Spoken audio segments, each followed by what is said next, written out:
va a ser condenada tal y como el pecado, porque la muerte es consecuencia ¿de qué? Del pecado.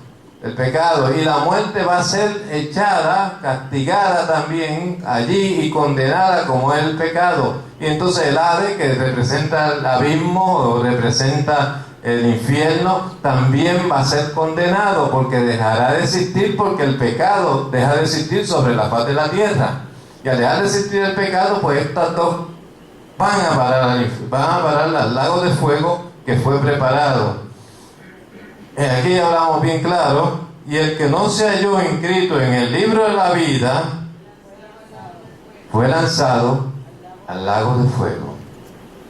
El que no se halló, se abrieron todos los libros, pero en el que no estaba en el libro de la vida fue lanzado al lago de fuego. Y ese es el juicio para determinar esta vida. Fue hecho, fue consumado. Tenemos dos partes que nos tocan hablar ahora. A ver si podemos concluir. Y vámonos a Apocalipsis 21, versos del 1 al 4.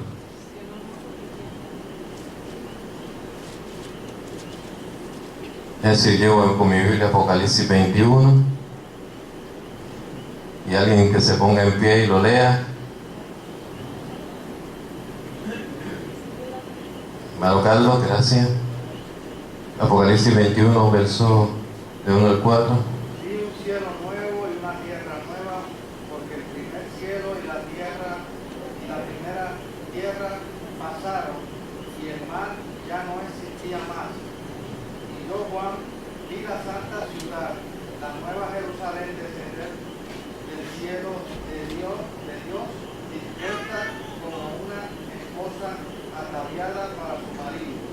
Y oí una gran voz del cielo que decía: He aquí el tabernáculo de Dios con los hombres, y Él morará con ellos, y ellos serán su pueblo, y Dios mismo estará con ellos como su Dios. Amén. Lo primero que encontramos en estos versos, y los que me estuvieron oyendo cuando estuve hablando del libro de Génesis, se darán cuenta ahora de algo bien importante: la destrucción del sistema ecológico de la tierra. En estos versos que usted está viendo aquí, hay una destrucción del sistema ecológico de la tierra. Cuando dice aquí, mire, entonces vi cielo nuevo y tierra nueva. ¿Cuándo fue cambiado el sistema ecológico de la tierra? Cuando vino el diluvio. ¿Se acuerdan de eso? El sistema ecológico de la tierra cambió después del diluvio. Y después del diluvio hubo ese cambio del sistema ecológico de la tierra. Usted va a hablar con el maestro que está aquí hoy y le pregunta después, cuando vaya a dar la clase de Génesis. Y usted se pone a pensar que toda la tierra era de una manera antes del diluvio, y después del diluvio el sistema ecológico de la tierra cambió. Y nuevamente ahora, para la venida de Cristo, para cuando se purifique la tierra, el cielo va a ser nuevo y la tierra va a ser nueva. Y no va a haber algo que yo le expliqué en aquel entonces. No va a haber ¿qué? El mar. No va a existir. No va a existir. Fíjense que el sistema ecológico como existe hoy no va a existir en ese momento.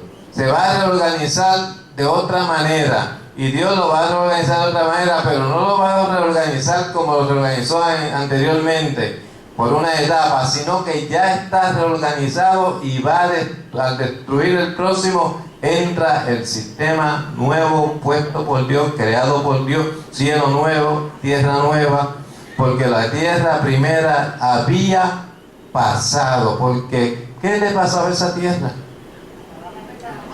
Es parte del pecado del hombre, y por consecuencia del pecado es que viene el juicio del diluvio, y por consecuencia del pecado es que la tierra, el sistema ecológico de la tierra, desde la parte de Adán hasta la parte que viene el diluvio, es cambiado. y entonces el sistema ecológico de la tierra es nuevamente restituido. Fíjense en todo lo que Dios tiene que hacer por consecuencia del pecado. La gente dice, ¿por qué no detuvo a Satanás inmediatamente? Porque hay que reorganizar todo.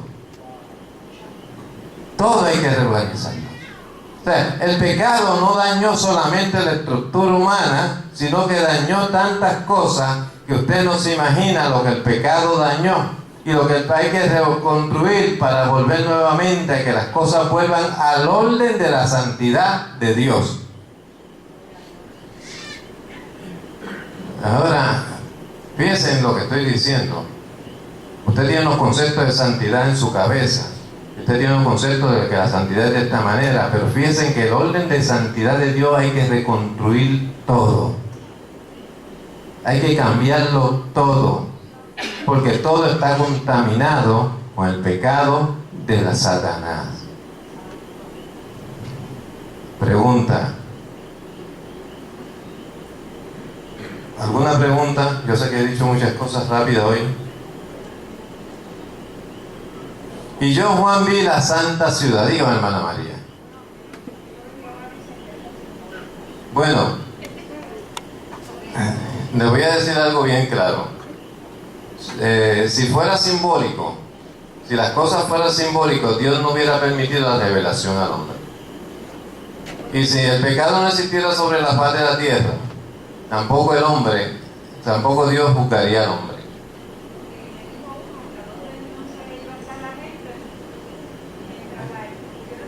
Hermana, eso es bien sencillo. Eso quiere decir que hay gente que no cree en la grandeza de Dios. Hay gente que no cree en la grandeza de Dios, en cómo Dios hace las cosas. No creen que Dios hace cosas increíbles. La gente, Dios primero dice que levanta a la gente y los transforma. Y usted es transformado en un abrir y cerrar de ojos. Y hay gente que no cree en eso, porque creen en este cuerpo. Y creen que este cuerpo es el cuerpo más grande. Este cuerpo representa el pecado. Así que este cuerpo tiene que ser transformado. Para gozar de eso, gozar de esas bendiciones, tu cuerpo tiene que ser transformado. Y tú tienes que ser transformado a una otra persona. Pero la gente piensa siempre en lo material. Y fíjense lo que estoy diciendo. Hay gente que piensa que el reino de los cielos va a ser material. Cuando Cristo le preguntaron eso mismo, que si cuando viniera el reino de los cielos, si se iba a comer, a hacer banquete, a todas esas cosas, casarnos, no casarnos, se le preguntó a Cristo. ¿Por qué? Porque la gente piensa que el reino de los cielos sigue siendo material tal y como nosotros somos, porque no tenemos un concepto. Fíjense en lo que le voy a decir. Esa gente que piensa así no tiene concepto de quién es Dios. No tiene un concepto de quién es Dios. O sea, y al no tener un concepto de quién es Dios, ven a Dios como humano y ven a Dios tratando de humano a humano todo el tiempo. Y por esa razón es que a veces surgen diferentes versiones, diferentes ideas, porque la gente piensa que Dios es como yo. Y no, Dios es diferente, Dios es espíritu, Dios es soberano, Dios es fuerte, Dios es algo que yo desconozco. Por aquí me había levantado una mano primero, hermana Carmen.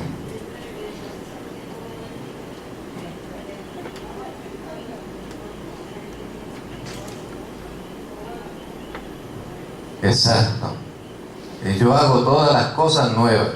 Y él sabe dónde acomodarnos. Que hermana Benji me levantó la mano. He escuchado incluso de mismos creyentes cristianos hablando de que la tierra va a ser sanada. ¿Va a ser qué? Sanada. Bueno, la Biblia dice que va a ser ¿qué? ¿Qué dice la Biblia? Va a ser cielo nuevo y tierra nueva. Porque fíjense lo que dice ahí, porque el primer cielo y la primera tierra habían pasado.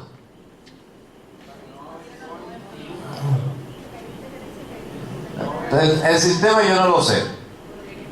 Yo pues, esperaré un poquito más adelante para contestarte la pregunta. Pero lo que Dios va a implantar no se parece a lo que tenemos.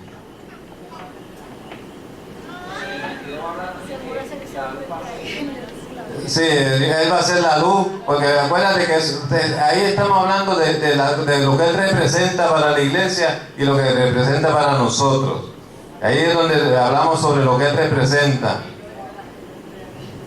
Pero a mí me gusta un verso de un capítulo más adelante, bien interesante. Capítulo 22, verso 14. 13 o 14, 13. 14, 14, sí.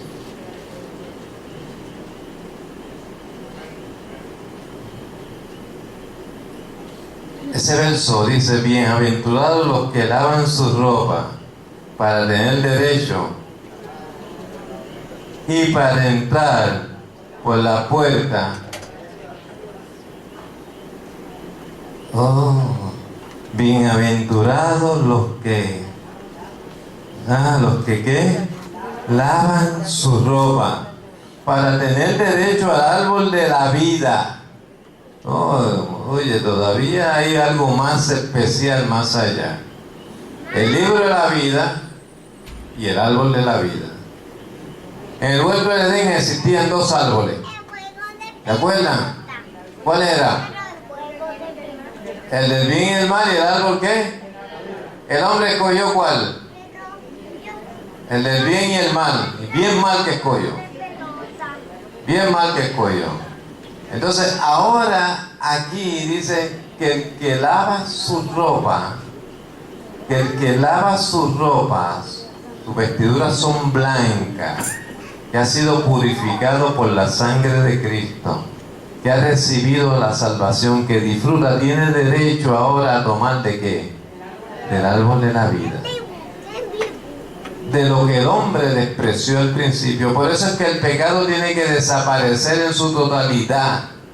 Fíjense que no estamos hablando de que una vida más baja, es una vida eterna, una vida llena de paz, una vida diferente, y usted tiene derecho a tomar del árbol de la vida. Por eso le digo que ¿dónde va a estar la gente cuando, mire, el Señor sabe cómo guardarlo, el Señor sabe que usted va a pasar al otro, el Señor sabe si usted está escrito, pero usted tiene que saber dónde está construyendo. Y no solamente dónde está construyendo, sino qué está construyendo. Si usted es lazo de unión, si usted es plata, si usted es oro, si usted solamente está poniendo masitos de heno por ahí en la esquina, y haciendo un iglú de casitas de heno, porque ahí se resguarda y eso es suficiente para usted. Usted tiene que saber qué material está usando para fortalecer su vida, qué material está usando, dónde están las bases de usted para ese material. Fíjense que hay unas promesas grandes para cada creyente, que hay unas promesas grandes para cada uno de nosotros, que cuando todo esto sea destruido, cuando todo esto pase, nosotros vamos a estar gozándonos del Señor. Yo siempre he dicho que el libro de Apocalipsis es un libro de alabanza. Yo siempre he hablado de Apocalipsis y digo que Apocalipsis es un libro de alabanza, un libro en que usted se pone a alabar al Señor. Se empieza con una alabanza, termina con una alabanza, y un libro glorioso para los creyentes. Pero hay mucha gente que lo pinta como el libro de castigo, libro de plaga, pero eso es para el impío, para el pecador, para el pecado. Pero la iglesia tiene que estar gozosa, porque este es un libro de alabanza. Usted va a alabarle al Señor allá en el templo, va a gozarse las bendiciones del Señor y va a tomar del árbol de la vida. Dígame, hermana.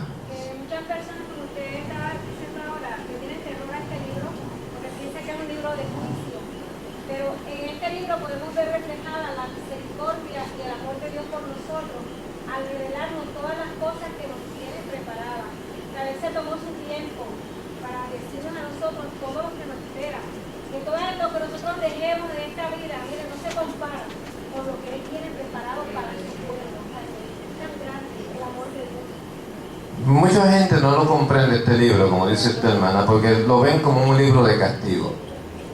Y es como el rincón de la Biblia. Cuando usted va a castigar a su nene, le dice: vete a aquel rincón.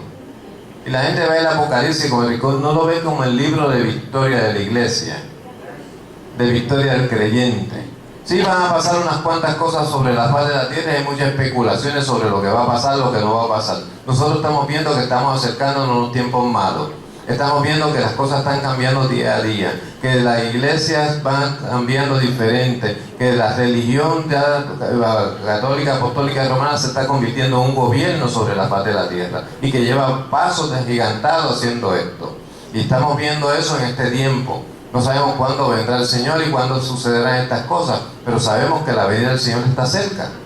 más cerca que ayer, porque cada día que pasa se acerca más y vemos diferentes cosas, y vemos como el hombre ha propuesto un nuevo Dios sobre la faz de la tierra, y un nuevo testimonio de Dios sobre la faz de la tierra. Y cuando vemos esto, vemos que ahí se ve el anticristo manifestarse, se ve la blasfemia, el hombre blasfemio manifestarse, se ven estas cosas, pero eso no es malo para la iglesia, eso es bueno.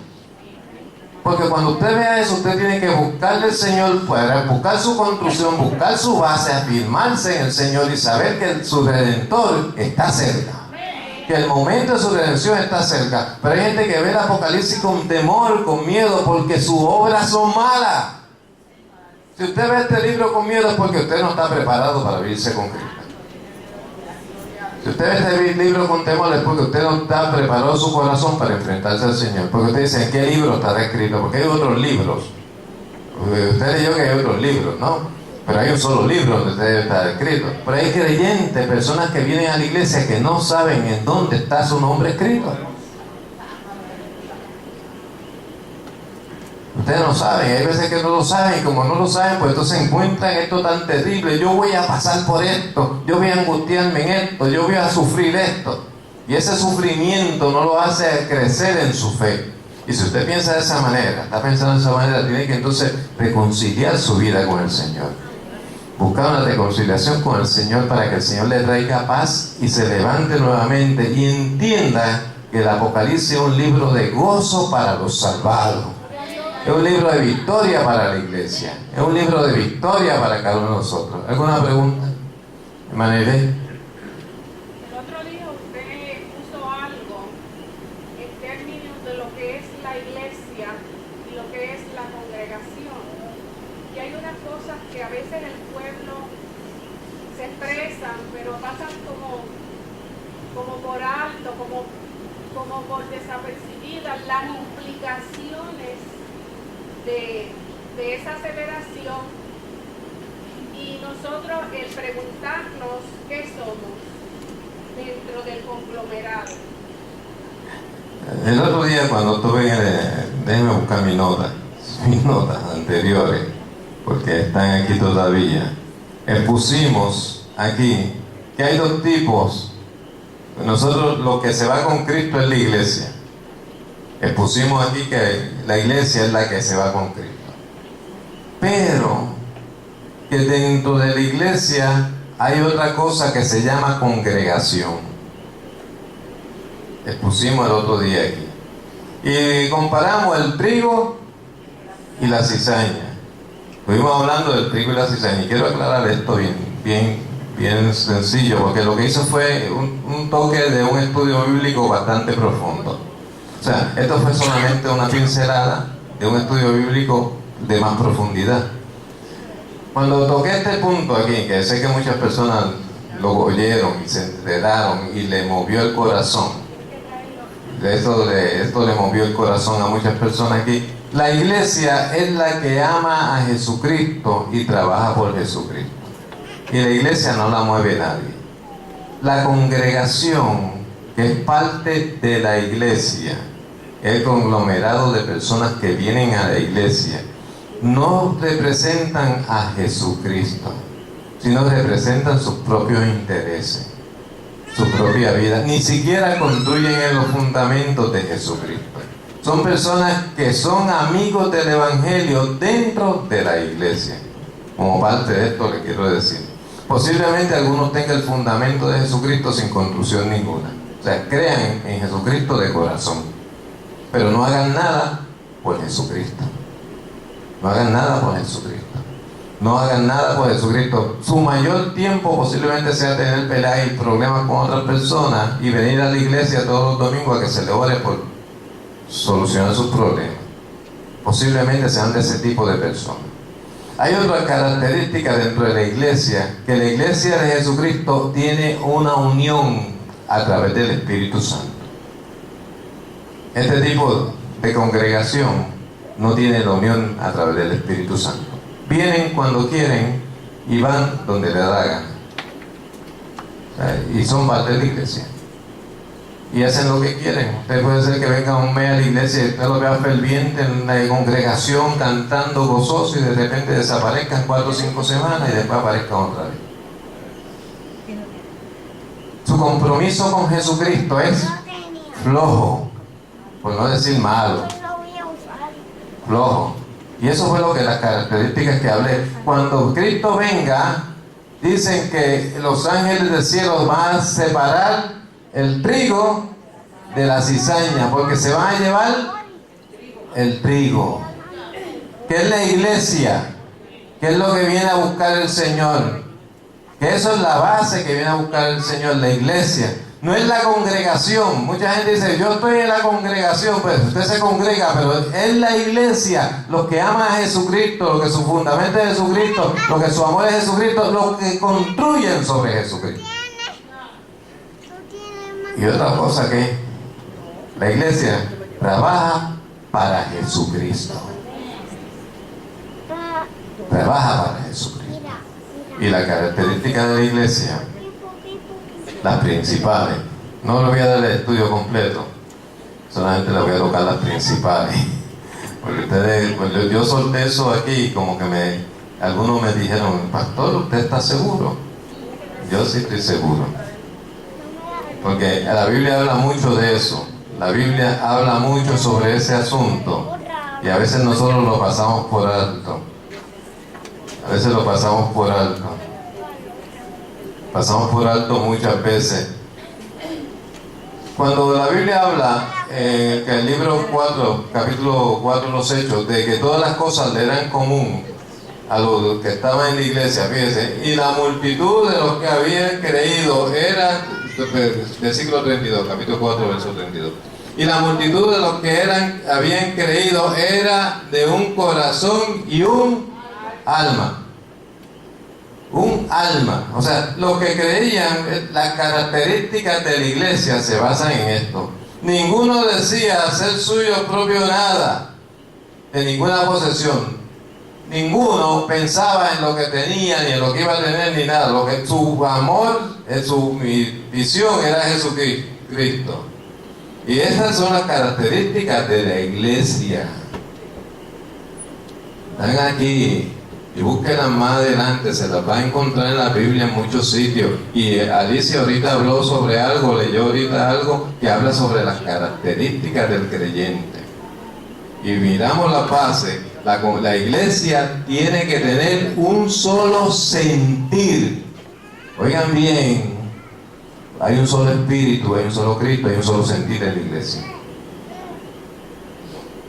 Cuando la iglesia tiene mucho sentido, el cuerpo, cuando se enferma, tiene un solo síntoma. ¿Cierto? Así que fíjense qué interesante cuando hablamos de la congregación y la iglesia, cuando usted ve que hay muchas divisiones, muchos fragmentos, muchas esquinas, muchos síntomas aquí, otros síntomas allá, hay mucha congregación y hay poca iglesia. Hay poco amor a Jesucristo. Hay poco rendimiento a Jesucristo. Por eso es que cuando viene a buscar Jesucristo, viene a buscar la iglesia, aquellos que están en armonía con Cristo y con su prójimo.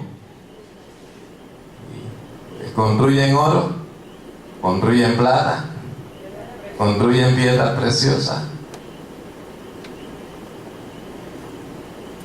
¿Cómo se crea esa armonía?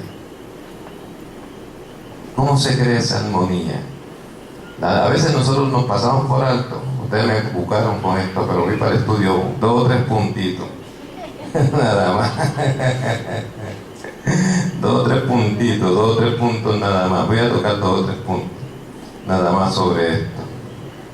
Porque esto fue que yo lo dije así más o menos aquí, y ustedes han sentido el deseo de seguir buscando.